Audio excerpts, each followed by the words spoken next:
हिंदू राष्ट्र किसको कहते हैं? जहां हिंदू बेटियों के बलात्कारियों को संसद भवन में मान सम्मान से बैठाया जाए, जहां देश के गैंगरोपी को ढोल नगारों से स्वागत किया जाए। देश का प्रधानमंत्री हिंदू है, देश का राष्ट्रपति हिंदू है, देश में देखिए अलग अलग राज्यों में मुख्यमंत्री, राज्यपाल, पुलिस कमिश्नर हिंदू है। और देश के हिंदुस्तान के हिंदू बेटियों को किस तरीके से जानवरों से भी ज्यादा बुरा बर्ताव किया गया। कल का काला धब्बा, काला इतिहास, काला अध्याय जो कल देश की बेटियों के साथ ही नहीं देश के नागरिकों के साथ हुआ, पूरा देश शर्मसार है। आज देश की बेटियों को घूमने फिरने तक नहीं दी जा रही है, लोगों से बात तक नहीं करने दी जा रही है। हम आजाद भारत में रह रहे हैं, हम कोई गुलाम भारत में थोड़े न रह रहे। और एक आईपीएस अधिकारी के द्वारा कचरे के डब्बे में डालने, गोली मार देने जैसे शब्दों का प्रयोग करना निश्चित तौर पर गृह मंत्री के तारीपार होने का प्रमाण दे रहा है कि पुलवामा घटना की जांच ये नहीं करा पा रहे और इतने असक्षम आदमी हैं कि आज तक ये देश को नहीं बता रहे कि वो 300 किलो आरडीएक्स आया कहां से, वो 50 किलो जेलाटिन कहां से आई, वो कार किसकी थी। सतपाल मलिक पर कार्रवाई होती। सतपाल मलिक ने तो आज बोला, हम लोगों ने तो 2019 को ही पूछा था कि जो सैटेलाइट ये बता देता है कि खेत में किसान पराली जला रहे तो दिल्ली में प्रदूषण होता है, वो सैटेलाइट क्यों नहीं बताता। जो सैटेलाइट ये बता देता है कि देश में परमाणु परीक्षण कब हुआ, कितना बजकर कितना मिनट पर कितना सेकंड पर हुआ, वो पुलवामा का आरडीएक्स क्यों नहीं बताता। मुद्रा पोर्ट पर जो 30-30 हजार टन हेरोइन पकड़ा जाता है, वो हेरोइन का कारोबारी कौन है। जो गुजरात में 2000 नोट छापने की जाली मशीन पकड़ा गया था, जाली नोटों का जखीरा पकड़ा गया था, उससे किसका संबंध है, वो नहीं कोई बता रहा। गुजरात से जो 42,000 से अधिक लड़कियां गायब हैं, वो कहां हैं और किस अवस्था में हैं, ये कौन बताएगा। देश का तारीपार गृह मंत्री बताएगा। आप अजय मिश्रा टेनी पर सवाल नहीं पूछते, जो प्रभात गुप्ता का हत्यारोपी है, जिसके बेटे ने किसानों को कुचल दिया। आप सिर्फ बरगलाते रहते। बरगलाना बंद कीजिए, पत्रकारिता का धर्म का निर्वाह कीजिए। शासन सत्ता से सवाल पूछना सच्ची पत्रकारिता है। वहाँ पर छड़ी भी गाड़ दी गई है मोदी जी के द्वारा। कौन सी छड़ी? सेंगोल। किसका प्रतीक है वो? राजाओं का प्रतीक है। यार, वो राजदंड चोल वंश का है और चोल वंश में दलितों के साथ, पिछड़ों के साथ, आदिवासियों के साथ कैसा सलूक किया जाता था, जरा उस पर भी तो चर्चा कर लेते। और दूसरी बात, जब देश में लोकतंत्र है तो लोकतंत्र के मंदिर में और राजतंत्र के प्रतीक का क्या मतलब। कोई राजतंत्र थोड़े ना है। और जिस प्रतीक के बारे में, छड़ी के बारे में कह रहे, जब राज्य का हस्तांतरण होता था तब वो छड़ी आने वाले राज्य को दिया जाता था।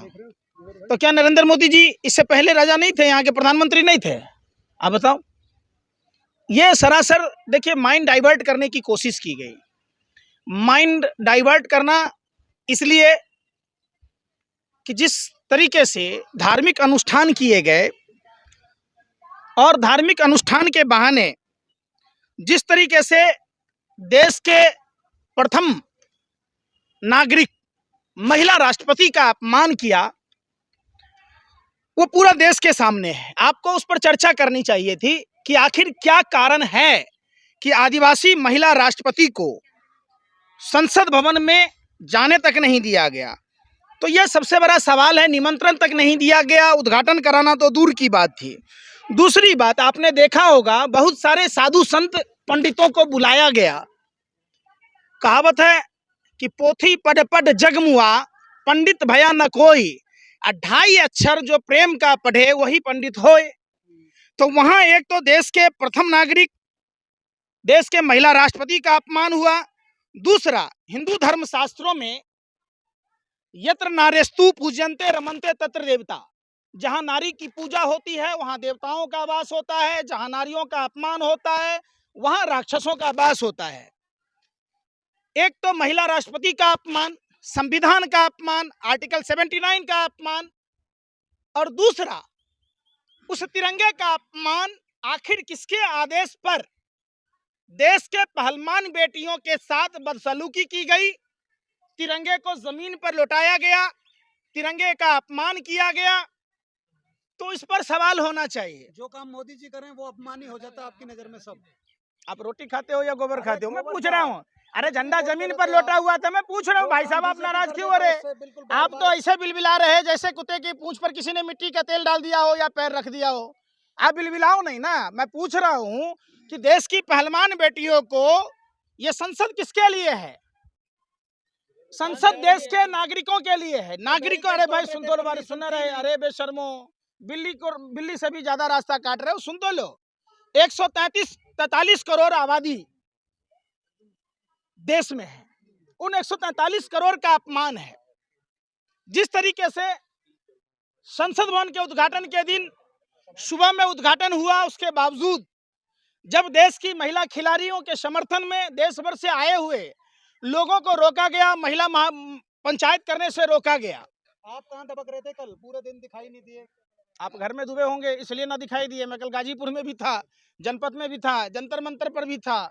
ये तो फोन के लोकेशन से आप बोल लेते, भाजपा आरएसएस कार्यालय में पता चल जाता। ढूंढ रहे थे। अरे आप ना ढूंढ रहे थे, सुनो काम की बात सुनो, बतंगर मत बनाओ। आप देखते कि राष्ट्रपति का मान बता रहे हो, जब कर्नाटक में विधानसभा बनी थी तब कहाँ गई थी राष्ट्रपति? क्यों नहीं बुलाया था? कांग्रेस के अध्यक्षों ने भी नहीं बुलाया। विधानसभा और लोकसभा में अंतर है या कुछ है? कुछ नहीं मायने अरे रखता। भाई विधानसभा में राज्यपाल का काम है। ओए सुन तो लो यार, पढ़े लिख के आया करो, पूरी तैयारी करके आते नहीं हो, इसलिए तो कह रहे हैं ना कि राज्य में राज्यपाल सर्वोपरि है। और इसी का फायदा तो उठा रहा है दिल्ली का राज्यपाल। काम तो कर नहीं रहा और मुख्यमंत्री को काम करने नहीं दे रहा, उस पर तो बात कर नहीं रहे। जो अध्यादेश लाया है दिल्ली सरकार के काम को नहीं करने देने के लिए, वही दिल्ली में प्रदूषण से समस्या से लोग जूझ रहे, बस की समस्या से जूझ रहे, तो अध्यादेश काम के लिए ले आते ना। कहां से कहां घुमा रहे हो? पहली देश की बेटियों पर था, आप ले गए वहां। रास्ता डाइवर्ट मत करो, सवाल पूछो कि देश की बेटियों को इंसाफ क्यों नहीं मिल रहा।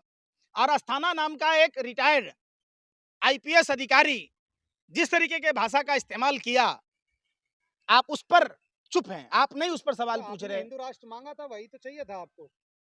अभी क्या है? अरे मैं पूछ रहा हूँ, हिंदू राष्ट्र किसको कहते हैं? जहां हिंदू बेटियों के बलात्कारियों को संसद भवन में मान सम्मान से बैठाया जाए, जहां देश के गैंगरोपी को ढोल नगारों से स्वागत किया जाए। आप क्या कह रहे? देश का प्रधानमंत्री हिंदू है, देश का राष्ट्रपति हिंदू है, देश में देखिए अलग अलग राज्यों में मुख्यमंत्री, राज्यपाल, पुलिस कमिश्नर हिंदू है। और देश के हिंदुस्तान के हिंदू बेटियों को किस तरीके से जानवरों से भी ज्यादा बुरा बर्ताव किया गया। कल का काला धब्बा, काला इतिहास, काला अध्याय जो कल देश की बेटियों के साथ ही नहीं देश के नागरिकों के साथ हुआ, पूरा देश शर्मसार है। आज देश की बेटियों को घूमने फिरने तक नहीं दी जा रही है, लोगों से बात तक नहीं करने दी जा रही है। हम आजाद भारत में रह रहे हैं, हम कोई गुलाम भारत में थोड़े न रह रहे। और एक आईपीएस अधिकारी के द्वारा कचरे के डब्बे में डालने, गोली मार देने जैसे शब्दों का प्रयोग करना निश्चित तौर पर गृह मंत्री के तारीपार होने का प्रमाण दे रहा है। अजय, अरे भाई क्या बोलेंगे? ये गलत एफआईआर है। एफआईआर तो ब्रजभूषण शरण सिंह पर होना चाहिए ना, उसमें जल्दीबाजी दिखाना चाहिए। सुप्रीम कोर्ट के संज्ञान लेने के बाद, सुप्रीम कोर्ट के निर्देश के बाद एफआईआर दर्ज किए गए और आज तक गिरफ्तारी नहीं हुई। जितने साजिश हो रही है, आप कह रहे थे 2-3 दिन पहले, आप बयान दे रहे थे आपके पीछे भी साजिश हो रही है। देखिए, ये साजिश षड्यंत्र प्रयोग से ही पैदा हुआ। जब देश भारत छोड़ो आंदोलन का आगाज हुआ था, राष्ट्रपिता महात्मा गांधी के आह्वान पर मौलाना अब्दुल कलाम आजाद और उसी समय श्यामा प्रसाद मुखर्जी ने गोरे अंग्रेजों को चिट्ठी लिखी थी, गार्ड की नौकरी की थी। तो ये तो इनका काम है। और ये यही देखिए, प्रदीप करूलकर अभी जो पाकिस्तानी खुफिया जानकारी दे रहा था पाकिस्तान को, वो आरएसएस से ही तो जुड़ा है। शर्मा जो गैलेंट्री अवार्ड से नवाजा गया, जो पाकिस्तान को खुफिया जानकारी दे रहा था। आपको भी पता होगा कि पुलवामा घटना की जांच ये नहीं करा पा रहे और इतने असक्षम आदमी हैं कि आज तक ये देश को नहीं बता रहे कि वो 300 किलो आरडीएक्स आया कहां से, वो 50 किलो जेलेटिन कहां से आई, वो कार किसकी थी। उल्टा सत्यपाल मलिक पर कार्रवाई होती। सत्यपाल मलिक ने तो आज बोला, हम लोगों ने तो 2019 को ही पूछा था कि जो सैटेलाइट ये बता देता है कि खेत में किसान पराली जला रहे तो दिल्ली में प्रदूषण होता है, वो सैटेलाइट क्यों नहीं बताता। जो सैटेलाइट ये बता देता है कि देश में परमाणु परीक्षण कब हुआ, कितना बजकर कितना मिनट पर, कितना सेकंड पर हुआ, वो पुलवामा का आरडीएक्स क्यों नहीं बताता। मुद्रा पोर्ट पर जो 30-30 हजार टन हेरोइन पकड़ा जाता है, वो हेरोइन का कारोबारी कौन है, जो गुजरात में 2000 नोट छापने की जाली मशीन पकड़ा गया था, जाली नोटों का जखीरा पकड़ा गया था, उसमें उससे किसका संबंध है वो नहीं कोई बता रहा। गुजरात से जो 42,000 से अधिक लड़कियां गायब हैं वो कहां हैं और किस अवस्था में है, ये कौन बताएगा? देश का तरीपार गृह मंत्री बताएगा। आप अजय मिश्रा टेनी पर सवाल नहीं पूछते, जो प्रभात गुप्ता का हत्यारोपी है, जिसके बेटे ने किसानों को कुचल दिया। आप सिर्फ बरगलाते रहते। बरगलाना बंद कीजिए, पत्रकारिता का धर्म का निर्वाह कीजिए।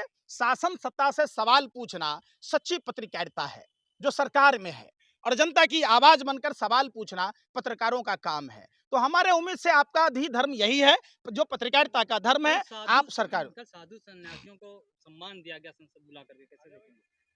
कई साधु संत वहां पर आए थे संसद भवन में, इनको बुलाया देखिए, गया। सुन लीजिए, तमाम घर हमारा मंदिर है। अरे सुन लो, अरे बेशर्मो, माँ बाप को रोटी दे नहीं रहे हो, जा रहे हो मंदिर मस्जिद, कोई फायदा है? देखो, गणेश भगवान की पूजा क्यों होती है पहले हिंदू धर्म में? चूंकि उन्होंने माँ बाप की पूजा की। क्या? तो आप समझो हमारा घर ही हमारा मंदिर है, और हमारे माता पिता हमारे देवी देवता। तो आप अपने घर पर देखो ना, घर जब मजबूत होगा, घर जब सही होगा, तो पूरा देश सही होगा। आप अपने मुंह में ला लिया, पहुना के मुंह में छाली। कह रहे हैं अभी आप- तक अरे भाई, सन्यासियों का, साधु सन्यासियों का अभी तक इतना सम्मान नहीं हुआ था जो मोदी जी ने किया। इससे पहले क्या होता था? आज से संसद सनातन में कहाँ परंपरा है। बुलाया अरे गया 2014 के बाद में साधु सन्यासी आए। साधु सन्यासियों ने ही कहा था कि इन्होंने राम मंदिर में चंदा खाया। साधु सन्यासी ही विरोध कर रहे। आप जाकर देखो ना, कौन साधु संत, और साधु संतों को मानदेय भत्ता क्यों नहीं देते मोदी जी? अगर इतने ही सुनो, मनोज तिवारी दिल्ली में आंदोलन कर रहा था ना, हम कहते हैं पूरे देश के साधु संतों को, सूफियों को, हर धर्म गुरुओं को ये पैसा दे। 5 तारीख को आ रहे अरे तमाम भाई, साधु संत। वो भाजपा के साधु संत आ रहे। अरे सुन हाँ, तो लो, वो भाजपा के नहीं है, तमाम साधु संत अब देश के आ रहे सुनो, 5 तारीख को। अरे सुन तो लो, यही बात आप लोग ना सुन रहे। आप साधु संतों में भी जांच होनी चाहिए कि कौन ओरिजिनल है, कौन डुप्लीकेट है। आपने देखा था वो साधु का पालघर की हत्या वाला मामला, आप लोग नागिन डांस कर रहे थे। जैसे ही पता चला कि भाजपा नेताओं ने उस साधु की हत्या की, आप लोग चुप्पी साध लिए, चर्चाएं। अरे भाई सुन नहीं रहे? आपकी भी जांच होनी चाहिए। हैं? जहाँ भाजपा होगी, कुछ काम करेगी, वहीं हाँ। आप बोलने लगेंगे तो आपकी कौन भी जांच एक काम होनी करता दो, 9 साल में 9 काम कर्नाटक बता में दो। थे, आप नहीं थे। अरे बेशर्मो, सत्ता के दलालों, हफ्सियों, मोदी जी का 9 साल में जुमला देखो।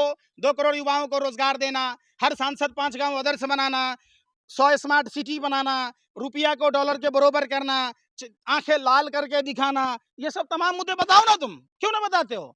माँ बहनों पर बहुत हुआ अत्याचार, आओ भगाएं भाजपा सरकार वाला नारा था। बताओ ना, अब क्यों नहीं बहन बेटियों पर कानून बन रही है? क्यों नहीं जन लोकपाल बन रहा है? क्यों नहीं भ्रष्टाचार खत्म हो रहा है? तब बोलोगे ही नहीं। अरे आप ही फिर ने वही बताया बात, था, ऐसी सरकार लाए, ऐसी सरकार मिल गई आपको, अब क्या रोना? तो यहाँ मुजरा गाने आए हो, संसद- पहन लो घाघरा और चोली, संसद- जाओ चौक चौराहों में करना पत्रकारिता क्यों करते हो फिर? पंकज जी, पुरानी संसद का क्या करेंगे मोदी जी अब? हैं? पुरानी संसद का क्या करेंगे मोदी जी अब? क्या लगता अब है ये तो मोदी जी बताएंगे, अचार डालेंगे, क्या करेंगे। पूरे विश्व में इससे पुराने पुराने संसद भवन बने बैठे हैं, और वहां कहीं भी कुछ नहीं था। इनको क्या है कि हम कैसे फोटो खिंचाएं, कैसे अपना रिकॉर्ड मेंटेन करें। रिकॉर्ड ऐसे थोड़े ना बनता है, इतिहास ऐसे खराब थोड़े हो ना गया बनता है। था, अरे वो भाई, नींबू ऊपर से वो भी गिरने लगी थी, उससे क्या जाली गिरने लगी वाली थी? तमाम चीजें। तुम्हारे छत पर गिर गिर गया था, जाता तुम तो- गए थे वहां? अरे तुम वहां गए थे? कैसी बातें, बेतुकी सवालें मत किया करो। अभी अरे सुनो, ये जो नई संसद बनी है गौमुख के आकार में बनी है, गाय का मुख है इसमें, तो गाय को लेकर चल नंदी। रहे हैं, वो हिंदू धर्म को लेकर चल रहे हैं वो। कैसा है गौमुख होता है, बता दो मुझे। जो गाय का मुख अरे भाई पूछ रहा हूँ, गौमुख में बना है कि वो जो डेड बॉडी डाला जाता है वैसा बॉक्स का आकार है? अरे भाई ये तो आप फिर बात, लालू की भाषा बोल अरे रहे फिर हैं। वही बात है ही उसी आकार का, ओम आकार का बना लेते, क्यों नहीं बनाया? तो आप राय दे देते ना, तब बन रहा था। राय पूछने आए थे आपसे, लिबुल लिबुल कर रहे हो। समझो, देखो, नया संसद भवन हो या पुराना हो, जिस भव्यता और दिव्यता की बात कह रहे, उसमें एक बलात्कारी दाऊद का करीबी जो झारखंड के खिलाड़ी को थप्पड़ मारा था, वो तिहारी उस संसद भवन में बैठा प्यार से था मारा था पहले वो। दिन। अरे समझाया था, प्यार से समझाया था लाओ, वो। मैं मारता हूँ प्यार से। वही कह रहा क्या था। लौड़ाना, इधर मैं भी प्यार से मारता हूँ ब्रजभूषण शरण की तरह। 15 रुपए जो राष्ट्र के पुरस्कार को अपमानित करने वाला तिहारी दाऊद का करीबी उसमें बैठा था, संसद पहले ही दिन कलंकित हो गया। तो कांग्रेस जाएगी संसद के अंदर, लग रहा है आपको इसमें? नहीं, आप तो विरोध ये कर तो रहे हैं। आपको पार्टी ऑफिस में जाना चाहिए, पूछना चाहिए पार्टी के नेताओं से कि कौन सी पार्टी जाएगी नहीं जाएगी। हम तो कहते अच्छा हुआ, कम से कम वो दिन देखने को नहीं मिला कि दाऊद का करीबी तिहारी जो यौन शोषण किया था वो उस संसद में बैठा था। किसी धृतराष्ट्र की तरह तो नहीं कम से कम देख रहा था विपक्षी दल का नेता। तमाम भाजपा के नेता जब द्रौपदी का चीरहरण हो रहा था तो आंख रहते अंधे थे, वो कायर बुजदिल उस हस्तिनापुर के राज दरबार में थे जब द्रौपदी का चीरहरण हो रहा था। आज फिर जब देश के बहन बेटियों का यौन शोषण हुआ तब ये सारे के सारे धृतराष्ट्र की भूमिका में भाजपा आरएसएस के नेता उस संसद भवन की गरिमा बढ़ा रहे थे। ये बेशर्मी की बात है। और एक बात बता दूं, हिंदू धर्म शास्त्रों में ही जब माँ सीता रोई तो रावण का सर्वनाश हुआ, जब माँ देवकी रोई तो कंस का सर्वनाश हुआ, जब द्रौपदी रोई तो कौरव के 100 पुत्रों समेत पूरे कुरु वंश का सर्वनाश हुआ। आज निश्चित तौर पर देश की बेटियां कराह रही थी, चीख रही थी, चिल्ला रही थी, रो रही थी। पूरी भारतीय जनता पार्टी आरएसएस का सर्वनाश होगा, सत्यानाश होगा। फिर आंदोलन होगा, पहलवानों का आंदोलन क्यों नहीं आंदोलन होगा? गांव गांव में चप्पे चप्पे पर आंदोलन की गूंज सुनाई देगी। जंतर मंतर खाली करा लिया गया है अब तो। अंग्रेजों ने भी करा लिया था जालियांवाला बाग। क्या हासिल कर लिया? क्या अंग्रेज देश छोड़कर नहीं भागे? तो आपको क्या लगता है अंग्रेजों से भी ज्यादा उत्पीड़न ये काले अंग्रेजों ने किया है? निश्चित तौर पर देश की आवाम ये क्रांतिकारियों की भूमि है। ये सरदार भगत सिंह, अरे सुन तो लो, अरे सुन लो, अंग्रेजों के दलाल और मुखबिर के लोग हैं। अरे आपका वो सावरकर कौन था? माफी वीर, डरपोक, बुजदिल, कायर, अंग्रेजों के तलबे चाटने वाला जो 60 रुपया महीना पेंशन लेता था। अरे बेशर्मो, अरे जो सलवार सुनो, जो माफी मांगा हो गया वीर, जो सलवार पहनकर भागा हो गया अमीर, जो 5 लाख का बूट 10 लाख का सूट पहन लिया और तब 24 घंटा झूठ पर झूठ बोलता, वो हो गया फकर फकीर। कमाल की बात कहते हो। ऐसा फकर फकीर पूरे देश को बना दो। पंकज जी, 100 महीना ज्यादा सरकार ने आंदोलनकारी बहनों को, ये क्यों मजबूत नहीं हो पाया आंदोलन? कहाँ कमी रह गई थी? देखिए, आंदोलन आप जैसे पत्रकारों की बदौलत मजबूत नहीं हो पाया। आप यूक्रेन की खबर दिखाते रहे, आपको कानपुर की खबर दिखानी थी कि ब्राह्मण माँ बेटी की भारतीय जनता पार्टी की सरकार ने बुलडोजर चला के कैसे जिंदा जला दिया, तब आप काबुल की खबर दिखा रहे थे। आपने इंदौर की खबर दिखानी थी, आपने इस्लामाबाद की चर्चा करने लग गए। जब हिंदुस्तान की बेटियों, हिंदुस्तान की राजधानी में हिंदू बेटियों के साथ, जो अपने आप को हिंदू धर्म का फर्जी ठेकेदार कहता है, उसके राज्य में हिंदू बेटियों के साथ यौन शोषण हुआ और ये हिंदू धर्म के फर्जी ठेकेदारों ने आज तक कोई भी अनसुना कर दिया, कोई उस पर रिस्पॉन्स नहीं लिया। प्रधानमंत्री आवास से चंद कदमों की दूरी पर हिंदुस्तान की बेटियां, हिंदू बेटियां बैठी थी, महिला बाल विकास मंत्री, गृह मंत्री, तमाम लोग बैठे थे, चुप्पी साध रखे, अपने एयर कंडीशनों में बैठे रहे, लेकिन हिंदू समाज की बेटियों के लिए चिंता नहीं की। यही बेटियां अगर पाकिस्तान की हिंदू की बेटी होती तो ये भाजपा आरएसएस के लोग नाक दरड़ रहे होते सड़कों पर और आप मीडिया के लोग नागिन डांस कर रहे होते। अगर बलात्कारी कोई मुसलमान होता, उनके पूरे परिवार की जांच हो रही होती, उनके घरों पर बुलडोजर चल रहा होता। आखिर इन हिंदू बेटियों का क्या कसूर है? क्या वो भारत के लिए खेल खेला? क्या भारत के लिए उन्होंने कोशिश करी? समझाओ, बजरंग दल वाले कहाँ गए? हिंदू युवा वाले कहाँ गए? ये तो आप पूछो ना, सवाल पूछो। ये बजरंग दल वाले जब जब हिंदुओं पर अत्याचार होता है, कश्मीरी पंडितों को वेतन नहीं मिलता है, कश्मीरी पंडितों के घर पर बुलडोजर चला देते, तब नहीं बोलता। जब कोई हिंदू समाज का आदमी कोरोना काल में अंतिम संस्कार तक बीजेपी के लोगों ने नहीं कराया, कुत्ते नोच नोच कर खा रहे थे, चील कौवे नोच नोच कर खा रहे थे, तब भी कोई हिंदू संगठन वाले नहीं आए। बजरंग दल, विश्व हिंदू परिषद वाले कहाँ मुजरा कर रहे थे? पूछो इनसे सवाल, पूछो इनसे सवाल। जब कानपुर में माँ बेटी दोनों को जिंदा जला दिया बुलडोजर चला के, तब ये कहाँ सो रहे थे? पूछो। कंगना रनौत भी नहीं बोली, पूरी नारीवादी बनती है वो तो। कौन बनती है? कंगना रनौत। वो तो 2014 के बाद आजाद हुआ देश, उस देश में पैदा ली है, उससे पहले तो पैदा ही नहीं था। वो अनपढ़ जाहिल जो अश्लील गंदे कपड़े पहनती है और महिलाओं का अपमान करती है, आप उसकी चर्चा मत किया करो, हाथ जोड़कर विनती है। अरे वो तो साड़ी पहनती हैं, अश्लील कपड़े अच्छा। कहाँ पहनती हैं? फोटो दिखाऊं? अगर जानबूझ के ये अल्ले, फोटो चुनेंगे अब तो- मैंने चुनेंगे क्या? मतलब पूरा मीडिया पर है। ऐसे भारतीय सभ्यता और संस्कृति में ऐसे कपड़ों का और दारू का, सिगरेट का, ये सब का स्थान नहीं है। हमारा सनातन परंपरा आज से नहीं 5000 साल से भी ज्यादा पुराना है। कुछ लोग कह रहे थे कि जाट वर्सेस राजपूत की लड़ाई हो गई है, बेटियों की लड़ाई। हैं? जाट वर्सेस बेटियां तो बेटियां होती है, चाहे वो जाट की हो या आपकी हो या हमारी हो, वो देश की बेटियां हैं। देश के तिरंगे का सम्मान बढ़ाई है। हम सब का परम कर्तव्य है कि हम सब उन बेटियों के सम्मान में गांव-गांव, हर जिलों में जाकर, हर गलियों में जाकर लोगों को बताएं, लोगों को समझाएं, बुझाएं और लोगों से आह्वान करें कि निकलिए अपने घर और मकानों से, जंग लड़िए भाजपा आरएसएस के इन बलात्कारी नेताओं से। एनसीआरबी का डाटा उठाकर देखिए कि एनसीआरबी का डाटा कहता है कि सबसे ज्यादा बलात्कारी, दुष्कर्म करने वाले भारतीय जनता पार्टी में हैं।